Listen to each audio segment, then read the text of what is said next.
जुमर नमाज़ेर पढ़े खलीफातुल मुस्लिमीन हज़रत उमर আবু যর গিফারকে লক্ষ্য করে বলেন, ও আবু যর রেডি হন, প্রস্তুত হয়ে যান। ওই যুবক যদি না সেরে ওই যুবকের পক্ষ থেকে তোমাকে ফাঁসি কাস্টে ঝুলানো হবে। মুসলমান আশ্চর্যের বিষয় হলো নির্ধারিত টাইম ক্রস হয়ে যাচ্ছে, নির্ধারিত টাইম চলে যাচ্ছে, যুবক মজলিসে আসে না, নির্ধারিত সময় শেষ হয়ে যাচ্ছে, যুবক এখনো মদিনাতে ঢুকলো না। ওইদিকে বিচারের সময় হয়ে গেল। খলিফাতুল মুসলিমিন হযরত উমর খলিফাতুল মুসলিমিন আবু যর গিফারকে বললেন, ও আবু যর গিফারি, ফাঁসি মঞ্চে যান, আপনাকে ফাঁসি দেওয়া হবে। একথা শোনার পরে মদিনার মানুষেরা কাঁধে, মদিনার মানুষের চোখ দিয়া পানি পড়ে। আবু যর গিফারি সাধারণ কোন সাহাবী ছিল না। হযরত আবু যর গিফারি খাতিমে খায়রুল বশর, খিদমতু মে জিंदगी भर, খিদমতু মে জিंदगी भर না বানায়া আপনা ঘর। হযরত আবু যর গিফারি সাধারণ কোন সাহাবী ছিল না। হযরত আবু যর গিফারি আমার নবীর খাদিম, আমার নবীর সেবক ছিল, আমার নবীর খেদমত করত। সারা জীবন ভর কোনদিন নিজের জন্য বাড়ি বানায় নাই, একটা ঘর নাই, একটা বাড়ি আবু যর গিফারির নাই। আবু যর গিফারি দুই জাতের তরকারি দিয়া খানা খায় না। মানুষের বাড়িতে দাওয়াতে গেলে আবু যর গিফারি এক জাতের তরকারি দিয়া খানা খায়। মানুষের জিজ্ঞেস করলো, আবু যর গিফারি দুই জাতের তরকারি দিয়া কোনদিন তোমাকে খাইতে দেখলাম না, তুমি কোনদিন দুই জাতের তরকারি দিয়া খাও না কেন রে আবু যর, কেন খাও না? হযরত আবু যর গিফারি বলে, কি বললা তোমরা? আমার নবীর কথা স্মরণ করা দিলা। আমি তো নবীর খাদিম ছিলাম, আমি নবীর সেবক ছিলাম, আমি নবীকে ওযুর পানি দিতাম। আমি ওযুর পানি দিলে আমার নবী ওযু করত, আমি গোসলের পানি দিলে আমার নবী গোসল করত। আমার নবীকে আমি খানা খাওয়াইছি, আমি দেখছি আমার নবী কোনদিন দুই জাতের তরকারি দিয়া খানা খায় নাই। দুই জাতের তরকারি তো দূরের কথা, আমার নবী একদিন খাইছেন, অন্যদিন বোকা থাকছেন। আমার রব্বে কারীম আল্লাহ আমার নবীরে বলে, ও নবী আপনি যদি বলেন মক্কার ধনী ব্যক্তি আপনাকে বানায় দেব, আপনার এত ধনী বানায় দেব, মক্কার কোন মানুষ এত ধন সম্পদের মালিক হইতে পারবে না। আমার নবী তোমার নবী বলে, ও রব্বে কারীম আল্লাহ সম্পত্তির কোনো দরকার নাই, টাকা পয়সার কোনো দরকার নাই, আমি চাই একদিন খাইম, শুকরিয়া আদায় করব, অন্যদিন বোকা থাকবো, ধৈর্য ধারণ করব। হযরত আবু যর গিফারি ফাঁসির মঞ্চে যায়, মদিনার মানুষেরা হাওমাও করে ক্রন্দন করে, নবীর সাহাবীরা কাঁদে। আবু যর গিফারি রাদিয়াল্লাহু তাআলা আনহু এমন সাহাবী ছিল, এত মর্যাদাবান সাহাবী। একদিন আমার নবীর কাছে জিবরিল আইসা বলে, ইয়া রাসূলুল্লাহ, ইয়া হাবিবাল্লাহ, চাদর মুড়ি দিয়া যেই সাহাবী হাইটা যায়, এটা কি আপনার সাহাবী আবু যর গিফারি নাকি? এটা কি আপনার সাহাবী আবু যর? আল্লাহর নবী বললেন, ভাই জিবরিল, চিল্লা কিভাবে তুমি? আমার সাহাবী আবু যর গিফারিকে তুমি চিল্লা কিভাবে? তুমি তারে জানলা কিভাবে? হযরত জিবরিল বলে, ইয়া রাসূলুল্লাহ, ইয়া হাবিবাল্লাহ, আমি জিবরিল শুধু আপনার সাহাবীর চিনি, তা না আকাশে যত ফেরেশতারা আছে, আমার রব যত ফেরেশতা বানাইছেন সমস্ত ফেরেশতা আপনার সাহাবী আবু যর গিফারির চিনে দুই কারণে। এক নাম্বার হলো হযরত আবু যর লিকিসরাতি তিলাওয়াতি সূরাত ইখলাস, দুই নাম্বার হলো লিসিগারিহি আলা নাফসিহি। আবু যর গিফারি কোনদিন ওনার মনে কোনো অহংকার ছিল না, নিজের নিজে ছোট মনে করতেন, নিজের নিজে ছোট মনে করে। কোনদিন হযরত আবু যর গিফারির মনে কোনো অহংকার নাই, আবু যর গিফারি কোনদিন তাকাব্বুরি করে না, আবু যর গিফারি কোনদিন হিংসা করে না। লিসিগারিহি আলা নাফসিহি। 2 নাম্বার হলো লিকাসরাতি তিলাওয়াতি সূরাতুল ইখলাস। হযরত জিবরিল বলে ইয়া রাসূলুল্লাহ, আল্লাহর কোরআনের ভিতরে ছোট্ট একটা সূরা কুল হুয়াল্লাহু আহাদ আল্লাহুস সামাদ লাম ইয়ালিদ ওয়া লাম ইউলাদ ওয়া লাম ইয়াকুল লাহু কুফুয়ান আহাদ। হাদিস শরীফের ভিতরে আমার নবী জানা দিলেন, কেউ যদি সূরা ইখলাস একবার তেলাওয়াত করে রব্বে করিম আল্লাহ তার আমলনামার ভিতরে 10 পারা কোরআনের সওয়াব দেয়। কেউ যদি 2 বার সূরা ইখলাস তেলাওয়াত করে আমার রব্বে করিম আল্লাহ তার 20 পারা কোরআন পড়ার সওয়াব দেয়। শুধু তাই না, শুধু তাই না, কেউ যদি এই সূরাকে যদি 3 বার তেলাওয়াত করে রব্বে করিমের নবী বলে আমার রব্বে করিম আল্লাহ তার আমলনামার ভিতরে 30 পারা কোরআন পড়ার সওয়াব তার আমলনামার ভিতরে দেয়। হযরতে জিবরিল আমার নবীর কাছে আয়েশা বলে, ইয়া রাসূলুল্লাহ, ইয়া হাবিবাল্লাহ, আপনার সাহাবী আবু যর গিফারি এত পরিমাণে সূরা ইখলাস তেলাওয়াত করেছে, উনি ওনার জীবনে এত সূরা ইখলাস পড়ছে যেই সূরাটা কোন সাহাবী এত বেশি পড়তে পারে নাই, যার দরুন ওনার আমলনামার ভিতরে এত পরিমাণে কোরআনুল কারীমের সওয়াব আছে। ওনার আমলনামার ভিতরে কোরআন খতমের সওয়াব এত বেশি, আপনার কোন সাহাবীর আমলনামার ভিতরে এত সওয়াব নাই, যার দরুন আকাশের সমস্ত ফেরেশতারা আপনার সাহাবী আবু যর গিফারিরে চিনে। এত মর্যাদা, এত মর্যাদাবান সাহাবী আবু যর গিফারি ফাঁসির মঞ্চে যায়, মদিনার মানুষেরা কাঁদে, কিরে আবু যর গিফারি তো এমন মানুষ জীবনে কোনোদিন কোনো মানুষের সাথে খারাপ আচরণ করে নাই। এমন একজন সাহাবী আবু যর গিফারি আজকে ফাঁসির মঞ্চে চলে যাচ্ছে। সাহাবীদের অন্তরে বড় কষ্ট, মদিনা মানুষের অন্তরে বড় কষ্ট, মদিনার মানুষেরা মানতে চায় না, মদিনার মানুষেরা মানে না। কিছুক্ষণ পরে দেখা যায় আকাশের ভিতরে দুলে উঠতেছে, মদিনার বালি উপরের দিকে উঠে খলিফাতুল মুসলিমিনকে তামায়া দিল, ও খলিফা আর গিরি কইরেন না, আপনি আর হযরত আবু যরকে ফাঁসির মঞ্চে নিয়েন না, কিছুটা সময় আপনি বিশ্রাম করেন, কিছুটা সময় আপনি রেস্টে থাকেন। দেখা গেল ওই যুবক, যেই যুবক 350 মাইল দূরে গিয়েছিল মার কাছে বিদায় নেওয়ার জন্যে, বাবার কাছে বিদায় নেওয়ার জন্যে, ইহুদির ঋণ আদায় করে মুসলমানদের ইজ্জতকে বুলন্দের জন্যে, মুসলমানদের ইজ্জতকে বাঁচানোর জন্যে যেই যুবকটা 350 মাইল দূরে গিয়েছিল ওই যুবকটা খলিফার সামনে এসে পড়ল। খলিফাকে আয়েশা বলে, ও নবীর সাহাবী হযরত ওমর, দেরি করে ফেলছি রে খলিফা, অপরাধ হয়ে গেছে খলিফা, দেরি করলাম, নির্ধারিত টাইমে আসতে পারি নাই। কেন খলিফা আসতে পারি নাই জানেন না খলিফা? আমার বাড়ি তো মদিনা থেকে 350 মাইল দূরে, আমি ঘোড়ার উপরে সওয়ার করে এসেছি, আমার ঘোড়ার চিংপুস ভাঙা গিয়েছিল, আমার ঘোড়ার সমস্যা হয়ে গিয়েছিল, যার দরুন নির্ধারিত টাইমে আসতে পারি নাই, নির্ধারিত টাইম ক্রস হয়ে গেছে। ও খলিফা দেরি কইরেন না রে খলিফা, আবু যর গিফারির নামা দেন, হযরত আবু যর গিফারি সাহাবীর নামা দেন, আমার ফাঁসি মঞ্চে তুইলা দেন। এ কথা বলার পরে খলিফাতুল মুসলিমিন হযরত ওমর যুবককে বুকে জড়ায় নিল।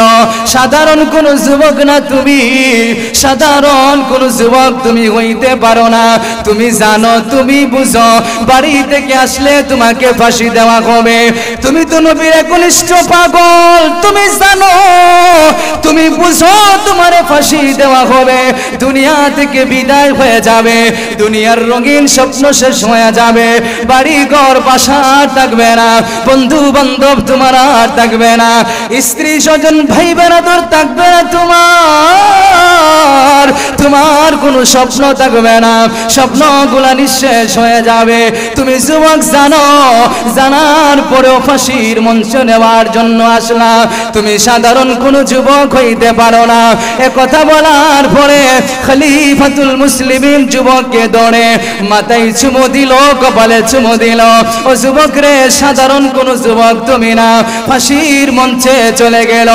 ওইদিকে মুরব্বী বাবাজির দুই ছেলে খলিফাকে বলে, খলিফা আপনি যুবক ভাইকে ফাঁসির মঞ্চে থেকে নামা ফেলেন।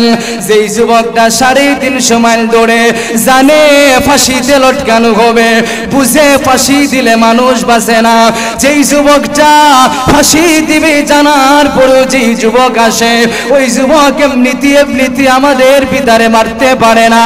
যেই যুবকটা 350 মাইল দূর থেকে ফাঁসি মঞ্চে লটকানোর জন্য আসতে পারে, ওই যুবক এমনিতে আমাদের বাবারে মারতে পারে না। আমরা আমাদের বাবা হত্যার বিচারকে মাপ দিয়া দিলাম। ও খলিফা ছাইরা দেন, ওই ভাইকে আমাদের বাড়িতে নিয়ে যায়। ওই ভাই সাধারণ কোন ইমানদার না, ওই ভাই মুসলমানদের ইজ্জত রক্ষা করছে, মুসলমানের সম্মানকে বুলন্দ করে দিছে, মুসলমানদের সম্মান আর ইজ্জতকে বুলন্দ করছে।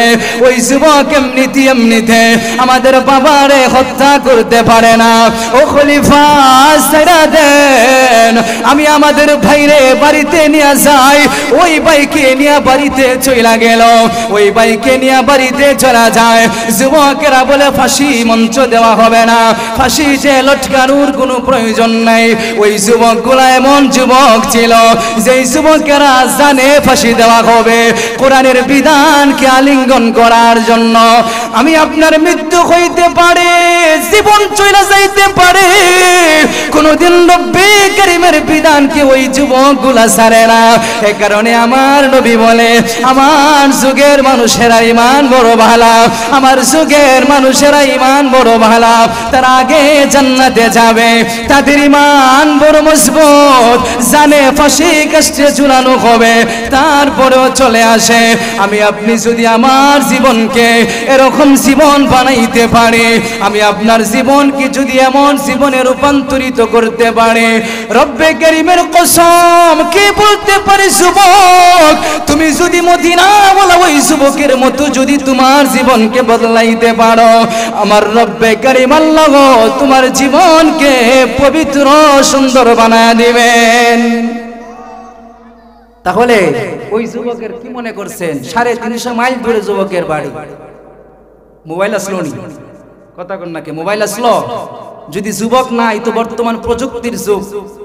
হ্যাঁ, আমি যদি সুনামগঞ্জ না যাই, কোনো খারাপ কাজ করে যদি চলে আসি, তাহলে আমাকে ধরায় নেবে বাসাবাড়ি দেখা। শুধু সুনামগঞ্জ না, বাহিরে গেলেও খুন মার্ডার করে বাহিরে গেছে, এয়ারপোর্ট নামতেই ধরে ফেলে।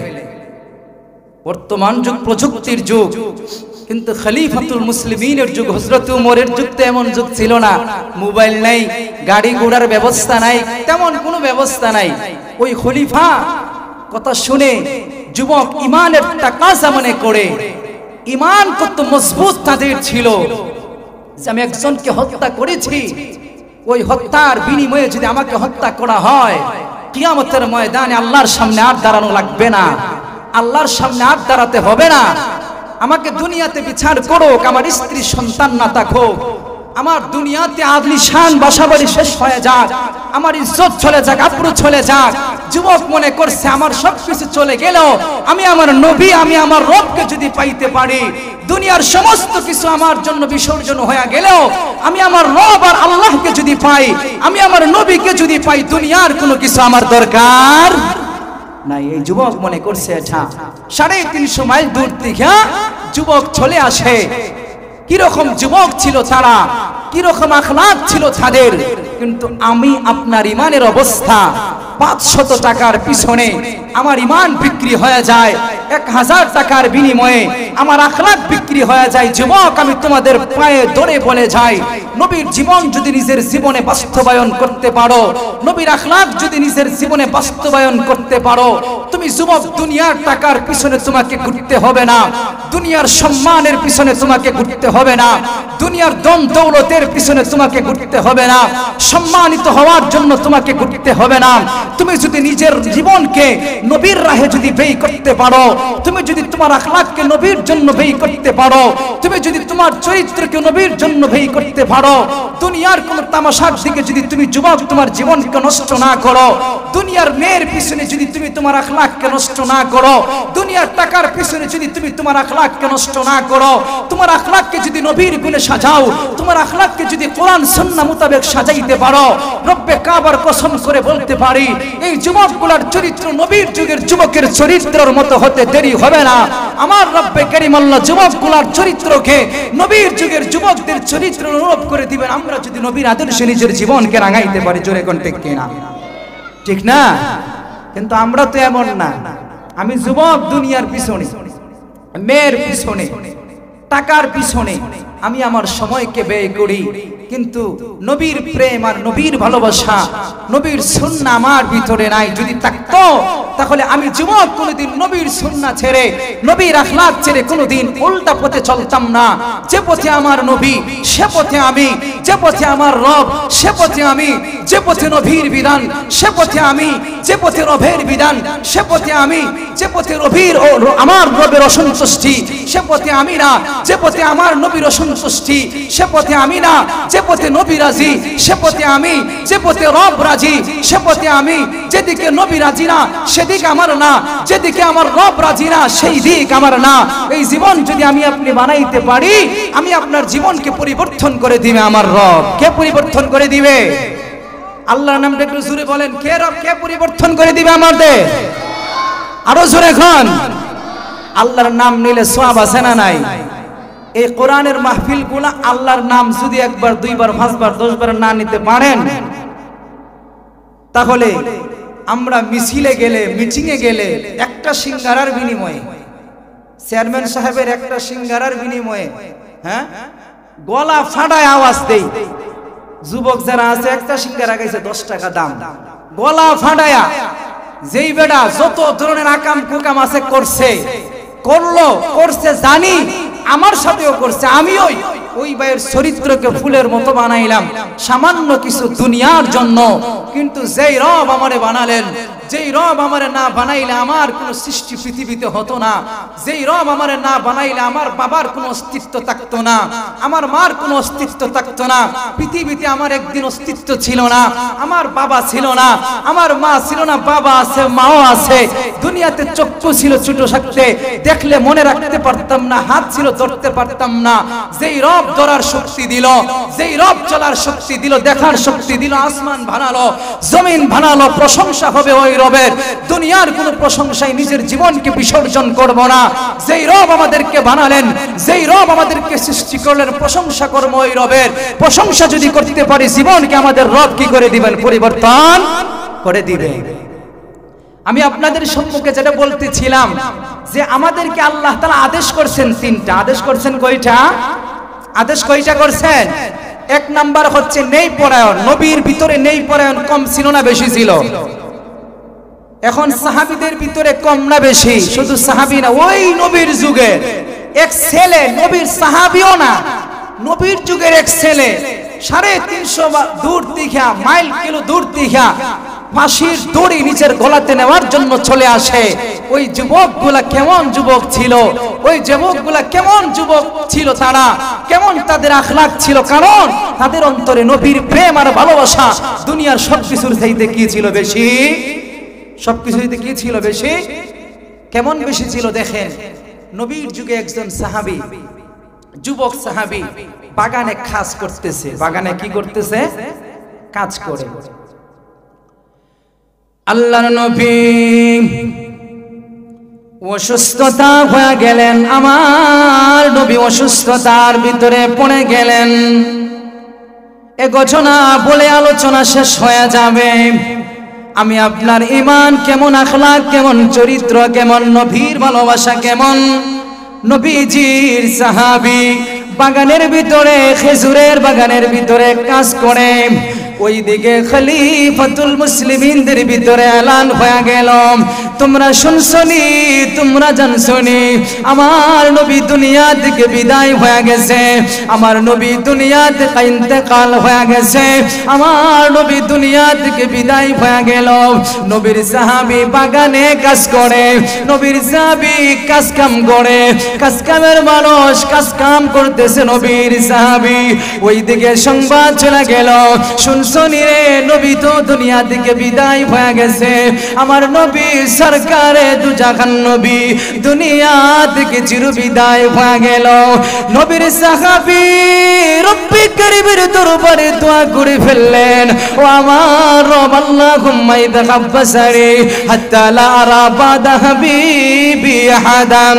ও রব্বি করিম আল্লাহ, যেই চোখ দ্বারা নবীরে দেখতে পারবো না, এতদিন নবীর সামনে বসতাম, নবীর আলোচনা করলে শুনতাম, নবীর আলোচনা শুনতাম, রব আজকে থেকে নবীর আলোচনা শুনতে পারবো না, নবীরে দেখতে পারবো না, নবীর নুরানি চেহারা দেখতে পারবো না, যেই চোখে নবীরে দেখবো না, যেই কানে নবীরে শুনতে পারবো না, যেই চোখ দ্বারা নবীরে দেখতে পারবো না, ওই সাহাবীর বাবা দুনিয়া থেকে বিদায় হয়ে গেল, কোনদিন তো এই কথা বললেন না, ওই সাহাবীর মা বিদায় হয়ে গেল।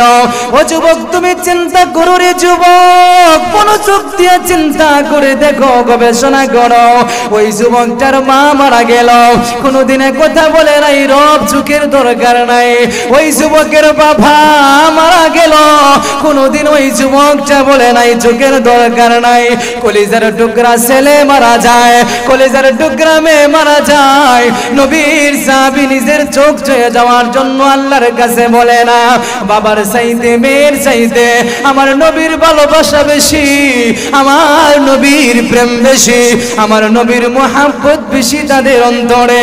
খেজুরের বাগানে কাজ করে সাহাবী, ওইদিকে সংবাদ চলে গেল, সাহাবী শুনছনি আল্লাহর নবী দুনিয়া থেকে বিদায় হয়ে গেছে, আল্লাহর নবীর সাহাবী রবের দরবারে দোয়া করে, আল্লাহুম্মা ইদহাব্বাসারি আল্লাহুম্মা ইদহাব্বাসারি হাত্তা লা আরা বাদা হাবিবিকা হাদান। যেই চোখে আমি আমার নবীর দেখবো না, যেই চোখে আমার নবীর নুরানি চেহারার দিকে তাকাইবো না, আমার নবী কেমন সুন্দর নবী, আমার নবী কেমন আখলাকের নবী ছিল। নবীর সাহাবী হাসান বলেন কত সুন্দর করে বলে, ওয়া আহসানু মিন কালাম তারাকাতু আইনি ওয়া আজমালু মিন কালাম তালিদিন নিসাউ খুলিকতা মুবাররাআম মিন কুল্লি আইবিন খুলিকতা মুবাররাআম মিন কুল্লি আইবিন কান্নামা খুলিকতা কামা তাশাউ। দুনিয়ার মানুষ সৌন্দর্যের পাগল, দুনিয়ার মানুষ টাকার পাগল, দুনিয়ার মানুষ সৌন্দর্যের দিকে দৌড়ায়, দুনিয়ার মানুষ সৌন্দর্যের দিকে ছুটা চলে। আমার নবী কেমন সুন্দর ছিল রে যুবক তুমি জানো না, আমার নবীর সৌন্দর্য এত সুন্দর ছিল, নবীর কবি সাহাবী হযরতে হাসান বলে এত সুন্দর আমার নবী ছিল, আমার নবীর মতো সুন্দর কোন মানুষ আমি দেখি নাই। ওয়া আহসানু মিন কালাম তারাকাতু আইনি, আমার নবীর মতো সুন্দর চেহারার মানুষ কোনদিন দেখি নাই। আমি কিভাবে দেখবো, কোন মেয়ে তো আমার নবীর মতো সুন্দর ছেলে জন্ম দেয় নাই, আমার নবীর মতো সুন্দর চেহারার মানুষ কোন মেয়ে জন্ম দিতে পারে নাই। এটা এইরকম বলা যায়, এটা আমি এইরকম বলতে পারি, আমার নবী আমাকে এমন ভাবে বানাইছেন, আমার নবীকে আমার রব এমন ভাবে বানাইছেন, আমার রব আমার নবীকে অফার করছেন। ও নবী কিভাবে বানাইলে আপনি খুশি, আমার নবী যেই রকম চাইছেন, আমার রব আমার নবীর সেম টু সেম আমার নবীর অনুরূপ বানাইছেন। এত সুন্দর নবী আমার দুনিয়া থেকে বিদায় হয়ে যায়, নবীর জন্য সাহাবীরা ডাল হয়ে যায়। এক যুদ্ধে আমার নবী দাঁড়ায় রইছে, সাহাবী সামনে দাঁড়ায় থাকে, আমার নবীর পিছনে যায়, আমার নবীর সামনে যায়, আমার নবীর পিছনে ডানে বামে সামনে গেল। সাহাবীদেরকে জিজ্ঞাসা করা হলো, কেন তুমি সামনে বামে যাও? ওই সাহাবীরা বলে, সামনে থেকে তীর আসলে আমি আমার নবীর সামনে যাই, পিছন দিকে তীর আসবে মনে করে পিছনে যাই, বাম দিক থেকে তীর আসবে মনে করে বাম দিকে যাই। আমার নবীর জন্য সাহাবীরা নিজেদের জীবনকে বিসর্জন দেয়া দিল, আমার নবীর জন্য সাহাবীরা নিজেদের চরিত্রকে বিসর্জন দিল, ওই নবী দুনিয়া থেকে বিদায় হয়ে গেল। আল্লাহর নবী বিদায় হয়ে যায়, সাহাবীর ভিতরে সংবাদ গেল। সাহাবী বলে, ও রব্বে কারীম আল্লাহ, যেই চক্ষু দ্বারা আমি আমার নবীরে দেখবো না, ওই চক্ষুর প্রয়োজন নাই, ওই চক্ষুটা নেন। বলতে দেরি আমার রব ওই সাহাবীকে অন্ধ বানাইতে 1 সেকেন্ড দেরি করল না। আরো জোরে কইবেন না? আমি আপনি আপন বাবা, আপন ভাই, মা মারা গেলে কথা কইমুনি যে আল্লাহ আজকে থেকে আমি আমার বাবারে দেখতে পারবো না, মারে দেখতে পারতাম না, এই সুখের দরকার নাই, একথাকে আমি বলবো? আপনি বলবেন? জোরে কোন নাকি বলবো আমি আপনি? শীতে ধরছে নাকি? করে যদি ছায়া লইছেন আমার ভাই, ছায়া লইছেন তো ভালো, ছায়া থাকেন, কিন্তু হ্যাঁ না আমি যদি চিল্লাইতে পারি এত সময়, আপনারা কি সুবহানাল্লাহ আলহামদুলিল্লাহ কইতে কষ্ট লাগে না? এখন কোন তো আমাদের মা, ওই যুবক যারা আছো, আমাদের মা, আমাদের বাবা, আমরা যুবকরা আমাদের স্ত্রীদেরকে যত ভালোবাসি, যত মোহাব্বত করি, যেই স্ত্রী ছাড়া 1 সেকেন্ডও চলে না, যেই বউ ছাড়া 1 সেকেন্ডও চলে না, যেই মেয়ের জন্য নিজের ইজ্জত আব্রু লুণ্ঠন কইরা যেই মেয়েরে খুশি করছি, যেই মেয়েরে শান্তিতে রাখার জন্য বাবা মার সাথে বিয়াদবি করছি, যেই মেয়েকে শান্তিতে রাখার জন্য বাবা মার সাথে খারাপ আচরণ করছি, যুবক তুমি বলো ওই মেয়ে দুনিয়া থেকে ইন্তেকাল হওয়ার পরে তুমি কি কথা কওনি আমি আমার বউরে খুব ভালোবাসতাম, আমি আমার স্ত্রীরে খুব মোহাব্বত করতাম, আমার স্ত্রী দুনিয়া থেকে বিদায় হয়ে গেছে, আল্লাহ আমি আর দুনিয়াতে বাঁচবো না, আমার চোখ উঠায় নেন, এ ধরনের কোনো কথা কোনো যুবক এই পর্যন্ত বলে? এই কথা কোন নাকি বলছেন নাকি আপনারা? বলেন নাকি? তাহলে এত ভালোবাসলেন নিজের স্ত্রীকে, নিজের মেয়েকে, নিজের ভাইকে, কোনোদিন তো একথা বলেন নাই যে নিজের স্ত্রী মারা গেছে আল্লাহ এই চোখের দরকার নাই, এই চোখের তাহলে তো বোঝা যায় আমি আমার মায়ের সর্বোচ্চ ভালোবাসি, ভালোবাসার পরে একথা বলি না আমি আমার বোনকে সর্বোচ্চ ভালোবাসি, একথা বলি না আমি আমার স্ত্রীকে সর্বোচ্চ ভালোবাসি।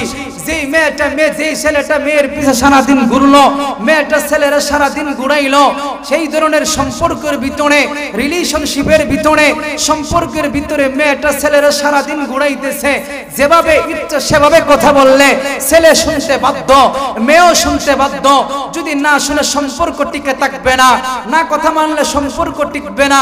ছেলে তার সম্পর্ক টিকাইতে গিয়া মেয়ের সাথে সর্বোচ্চ দেওয়ার চেষ্টা করে, মেয়ে তার সম্পর্ক টিকাইতে গিয়া ছেলের সাথে সর্বোচ্চ দেওয়ার চেষ্টা করে। নিজের জন্য কোনো জামা নাই, নিজের প্রেমিকা আর নিজের বউ আর নিজের স্ত্রীর জন্য ভালো ভালো জামা গিফট করে, গিফট না করলে ভালোবাসা কমে যাবে, মোহাব্বত কমে যাবে, কথা জানি মানি বুঝি। বাবারে আমি আমার জীবনের সর্বোচ্চটা দান করি, আমি আমার মার সর্বোচ্চ ভালোবাসি, আমি আমার বউরে সর্বোচ্চ ভালোবাসার পরে আমার মার ইন্তেকালের পরে তো আমি একথা বললাম না আল্লাহ আমার চোখের দরকার নাই, আল্লাহ আমার চোখ দরকার নাই, যেই চোখ দ্বারা আমি আমার মারে দেখতে পারবো না, যেই চক্ষু দ্বারা আমি আমার বাবারে দেখতে পারবো না, সর্বোচ্চ ভালোবাসার পরে একথা বলে না। আমার নবীর সাহাবীদের দিকে একটু চিন্তা করেন আপনি, সারা জীবন তো ওয়াজ শুনলেন যুবক ভাইরা, সারা জীবন তো ওয়াজ শুনবেন বৃদ্ধ বাবাজিরা, একটু লক্ষ্য করে বুঝেন, একটু দিনের কাল লাগায় বুঝেন, একটু চেষ্টা করে বুঝেন, একটু চিন্তা করে তো দেখেন, দেখুন তো নিজের বাবা মারা যায় কোনোদিন একথা বলে না, নিজের বোন মারা গেল কোনোদিন একথা বললো না, নিজের স্ত্রী মারা গেল কোনোদিন একথা বললো না। আমার নবী দুনিয়া থেকে বিদায় হয়ে যাওয়ার পরে যেই সাহাবীটা বলে রব চোখের দরকার নাই, আমার নবীর ইন্তেকালের পরে যেই সাহাবীরা বলে এ জীবনের দরকার নাই, যেই সাহাবীরা বলে আমার অস্তিত্বের দরকার নাই, যেই সাহাবীরা বলে এ জীবনের কোনো মানে হয় না, ওই সাহাবীদের মর্যাদা কতটুকু হওয়ার কথা, ওই সাহাবীদের সম্মান কতটুকু হওয়ার কথা।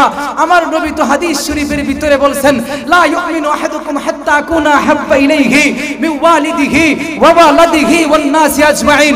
আমার যেই সমস্ত উম্মতেরা আমি নবীকে সর্বোচ্চ ভালো না বসবে তারা পরিপূর্ণ ঈমানদার হইতে পারে না, পারবে না। আমার নবীর সাহাবীরা, যুবক সাহাবীরা, বৃদ্ধ সাহাবীরা, যুবতী সাহাবীরা, বৃদ্ধা মারা আমার নবীর সর্বোচ্চ ভালোবাসতেন, নিজের জীবন দিয়ে ভালোবাসতেন, নিজের ইজ্জত দিয়ে ভালোবাসতেন, নিজের জীবনকে ব্যয় কইরা ভালোবাসতেন। যার দরুন পবিত্র কুরআনুল কারীমের ভিতরে আমার নবীর সাহাবীদের ব্যাপারে আল্লাহ তাআলা বলছেন রাদিয়াল্লাহু আনহুম ওয়া রাদু আন। ও দুনিয়ার মানুষ তোমরা লক্ষ্য করো, আমার নবীকে ভালোবাসার জন্য, আমার নবীকে মুহাব্বত করার জন্য, আমার নবীর প্রেমে নিজের জীবনকে বিসর্জন করার জন্য যেই যুবকগুলা জাহিলি যুগের ভিতরে ছিল, যেই যুবকদের কোনো নাম নিশানা অস্তিত্ব ছিল না, আমার নবীর পরস্পরে যেই যুবকগুলা নিজের ঈমানকে মজবুত বানাইছে, যেই যুবকগুলা নিজের আখলাককে মজবুত বানাইছে, আমার রব্বে কারীম আল্লাহ বলেন কুরআনুল কারীমের ভিতরে দিয়া দিলাম আমার নবীকে পছন্দের জন্য, আমার নবীকে ভালোবাসার জন্য ওই সমস্ত মানুষদেরকে আমি আল্লাহ সোনালী মানুষে রূপান্তরিত করে দিছি। কিরকম ভাবে? আমি আল্লাহ তাদের কথা পবিত্র কুরআনুল কারীমের ভিতরে জানায়া দিছি যে আমি আল্লাহ সাহাবীদের প্রতি সন্তুষ্ট, আমি আল্লাহ তাদের প্রতি সন্তুষ্ট। কাল কিয়ামতের ময়দানে কম পক্ষে 10 দুনিয়ার সমান একটা জান্নাত আমি এক একজন সাহাবীকে গিফট করব। সুবহানাল্লাহ।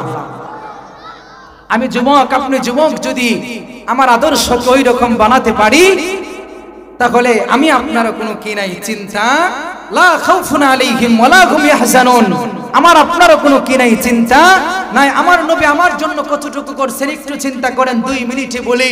আমার নবী তো আমার জন্য এত ভালোবাসা ছিল, আমার নবী তো আমাকে এত মুহাব্বত করছেন ইন্তেকালের আগে। আমার নবী দুনিয়া থেকে বিদায় হয়ে যাবে, হযরতে ফাতেমা বসা, হযরতে উম্মাহাতুল মুমিনিন আয়েশা বসা। আমার নবী লক্ষ্য করেন, লক্ষ্য করে বুঝেন, কথাগুলো খুব বুঝেন, বোঝার চেষ্টা করেন। ফাতেমা নবীর পাশে বসা, নবীর নিজের কলিজার টুকরা মেয়ে ফাতেমা বসা, আমার নবীর স্ত্রী হযরতে আয়েশা বসা। একটিবার আমার নবী ফাতেমার কথা জিজ্ঞেস করেন নাই, একটিবার নিজের